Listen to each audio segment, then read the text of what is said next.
흔히 우리가 이제 암세포 관련해서는 뭐 몸을 따뜻하게 해야 된다. 이건 전체질에 맞는 말이 아니라.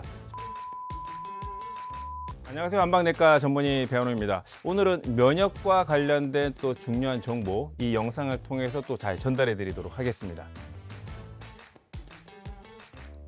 면역하고 조금 어떤 영향을 받나요?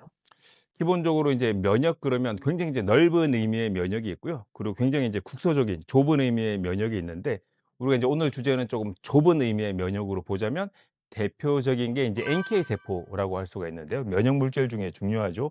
이 NK 세포라고 하는 측면에서 NK 세포의 활성도는 20대 때가 이제 절정을 이루고, 이제 나이가 들면 점점 떨어지는데, 60세 정도가 되게 되면 이제 절반 정도로 떨어지고, 80세 정도가 되면 더 떨어져서 20대에 비해서 한 3분의 1 수준으로 떨어지거든요. 나이 대비해서 면역력은 갈수록 떨어진다라는 거고요. 이제 또 한 가지는 반대로, 그렇다 그러면 20-30대 때는 이제 면역 물질이 많은 건데, 면역이 많은 건데, 그러면 무조건 이게 좋은 거냐? 꼭 그렇지는 않습니다. 그러니까 앞에 설명드렸던 이제 NK 세포가 어떤 몸통이라 그러면 손발에 해당되는 면역 물질인 사이토카인이라고 하는 게 있는데요. 그러니까 몸통이 움직이면서 손발을 같이 이제 움직이는 거죠. 이 사이토카인 같은 경우에는 20-30대 때는 오히려 너무 많기 때문에 면역 폭풍 또는 사이토카인 폭풍이라 그래서 오히려 스스로 또 죽음으로 몰아가게 되는 면역 과민 반응, 과잉 반응을 또 일으키기도 하거든요. 또 한 가지의 어떤 날씨 변수로 보게 되면, 이제 여름이나 겨울에 비해서 이런 면역 물질들이 일반적으로 이제 봄, 가을에 조금 바깥 날씨랑 관련해서 예민하게 반응하는 그런 경향이 있다. 이렇게 말씀드릴 수가 있겠습니다. 그러면 NK 세포에 대해서 조금만 더 자세히 설명 가능할까요? 우리가 이제 NK 세포 설명을 드리면, 그냥 쉽게 설명을 드리면, 우리 몸에는 피가 크게 세 가지입니다. 빨간 피, 그리고 이제 하얀 피, 노란 피, 이렇게 피가 세 가지가 있는데요.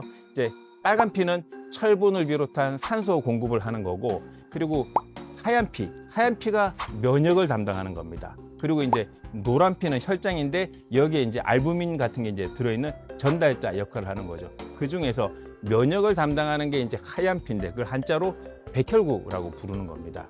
이 백혈구가 크게 이제 잠깐 설명을 드리면 7가지인데요. 나머지 피는 일종의 공무원 같은 역할을 합니다. 주어진 월급대로 직장인처럼 주어진 월급만큼만 일하는데, 이런 7가지 피 중에서 거의 유일하게 자영업자, 내가 스스로 알아서 면역 물질을 만들어내고 스스로 알아서 암이 생기는 것을 막아내는 유일한 자유로운 프리랜서 같은 게 바로 이제 NK 세포다. 특히 그래서 면역이 떨어질 때 암이 발생할 수 있는 확률에서 가장 신경 써야 될 게 바로 이제 본인의 NK 세포의 어떤 활성도라고 볼 수가 있겠습니다. 그러면 나이가 면역력이 떨어진다고 하는데 면역력이 떨어지면 어떤 일이 생기나요? 기본적으로 뭐 최근 국내 연구를 통해서 한 7천여 명 정도를 분석을 해봤더니, 이제 면역 물질 중에서 NK의 어떤 활성도가 떨어질수록 암 발생률이 이제 높아지게 되고, 염증 수치도 높아지는 것으로 되어 있거든요. 특히 이제 뭐 NK 세포를 비롯한 이런 면역 물질들이 떨어지게 되면, 이제 몸 밖에서 몸 안으로 들어오는 세균 바이러스도 막지 못하고, 특히 이제 몸 안에 생기는 이물질인 종양, 이제 암이죠. 이런 물질들이 생기는 것도 인식하지 못하기 때문에 제대로 암에 대응할 수 있는 능력이 떨어지게 되는 겁니다. 이 세포 실제 암에 이렇게 줄여주거나 이런 데 영향을 주나요? 우리가 이제 암세포는 사실 20살이 지나면 누구나 몸에 암세포가 생깁니다. 그래서 약간 이형세포라 그래서, 원래 정상세포랑은 뭔가 좀 다른 형태로 해서 돌연변이처럼 이형세포가 하루에 5천 개 이상씩 생기는데요. 그 이형세포가 암세포로 발전하기 전에 일일이 찾아내서 잡아서 없애는 게 NK세포의 이제 역할인 건데, 이제 NK세포의 기능이 떨어지게 되면 그만큼 몸속에서 자라나는, 특히 이제 종양 인자를 없애지 못하기 때문에 암 발병률이 높아지는 쪽으로 갈 수 있다고 볼 수가 있는 거죠. 체질별 면역 증강법, 잠시 후 공개 드리도록 하겠습니다. 그러면 이 NK 세포를 높이는 방법이 혹시 있을까요? 이제 기본적으로 우리가 이제 지금 치료라고 하는 측면에서는 특히 이제 주사제를 통해서 이제 객관적으로 하는 치료법도 있는데요. 우리가 일반적으로 이제 뭐 암 진단을 받고 일일이 이제 NK 세포를 이제 증식시키는 치료를 받기 이전에 내가 생활에서 나의 이제 면역이라고 하는 측면에서 이제 NK 세포를 좋아지게 할 수 있는 방법은, 저는 이제 나에 대해서 내가 제대로 알고 나의 개체 특이성을 제대로 파악해서 내 체질에 맞게 행동하는 게 되게 중요하다고 생각을 하거든요. 그런 측면에서 어떤 뭐 한의학적 사상 체질에서 내가 태음인이면 불안감이 더하지 않도록 심리적으로 안정 취하는 게 되게 중요하고요. 특히 이제 소양인들이면 되게 급한 성격 때문에 변비가 잘 오는데 변비가 잘 안 오도록 관리를 하셔야 되고, 흔히 우리가 이제 암세포 관련해서는 뭐 몸을 따뜻하게 해야 된다, 이건 전 체질에 맞는 말이 아니라 소민들이거든요. 소민들은 몸이 차질 때 암을 비롯한 여러 가지 면역 저하로 인한 질병들이 생기기 때문에 소민들은 몸을 따뜻하게 하는 것. 그리고 이제 태양인들은 채기가 생기면 면역이 떨어지게 됩니다. 그래서 각 체질에 맞도록 본인의 약한 고리들이 보완될 수 있도록 평상시에 힘을 쓰는 게 이제 면역력을 높이는 데 있어서 핵심이라고 볼 수가 있겠습니다.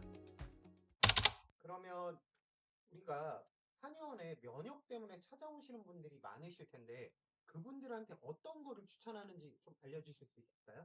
우리가 이제 일상적으로 최근에 유행하는 게 성격 분석을 합니다. MBTI죠. 그 MBTI를 하는 이유가 뭐냐면, 사회생활할 때 나는 이런 성격인데 너는 어떤 성격이냐, 그래서 맞춰보려고 MBTI가 유행을 하잖아요. MBTI 원형이 뭘까요?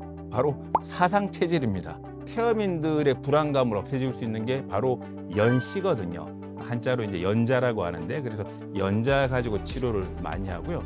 소양인들은 급합니다. 뭔가 일이 있으면 빨리빨리 움직입니다. 빨리빨리 움직이기 때문에 입에서 갈증이 많이 나고 변비가 많이 생깁니다. 그러면서 이분들은 체력 저하랑 면역력 저하로 연결되기 때문에 소양인들 같은 경우에는 입마름증을 없애기 위해서 맹문동이라든지 천문동이라든지, 또는 여러분들이 잘 아시는 그 이제 가장 많은 식이섬유를 가지고 있는 질경이, 이런 것들 갖고 치료를 하고요. 소민들 같은 경우에는 냉증이 문제입니다. 손발이 차요, 아랫배가 차요. 그래서 이제 문제이기 때문에 소민들은 생강, 계피 같은 몸을 따뜻하게 해주는 처방을 하고요. 태양인들은 여기가 딱 막힌 느낌이 들게 되면 컨디션이 딱 떨어지고 두통도 생기고 하기 때문에 태양인들의 식이요법이 되게 중요한데, 메밀이 좋고 또 이제 오가피가 좋습니다. 이제 그런 것도 설명을 드리고요. 선천 면역은 6개월이 생후 6개월이 되면 없어지고 나머지는 주로 후천 면역으로 우리가 견뎌야 되는데, 후천 면역의 기본은 가장 중요한 게 바로 이 휴식입니다. 휴식. 한자로 또 준비를 해봤는데요. 이 휴자가 뭐냐면 사람 인변의 나무목인데, 이 사람이 나무 속에 있어야 휴식이 되는 겁니다. 거기에서 숨 쉴 식자거든요. 사람이 나무 속에 있으면서 숨을 쉬는 것, 그게 뭘까요? 등산입니다. 등산. 그래서 진정한 휴식은 적당하게 반복될 수 있는 가벼운 등산, 이런 걸 통해서 낮에도 좋은 산소를 우리가 받아들이고 밤에도 좋은 수면을 취하시는 것, 이게 가장 중요하다, 이렇게 말씀드릴 수가 있겠습니다. 개인적인 불편함, 개인적인 어떤 사연으로 궁금하신 내용이 있으시면 밑에 메일로 본인과 관련된 정보를 주시게 되면 저희가 보고 또 영상으로 제작을 해서 또 영상으로 답변을 드리도록 하겠습니다. 오늘 영상 여기까지입니다. 감사합니다.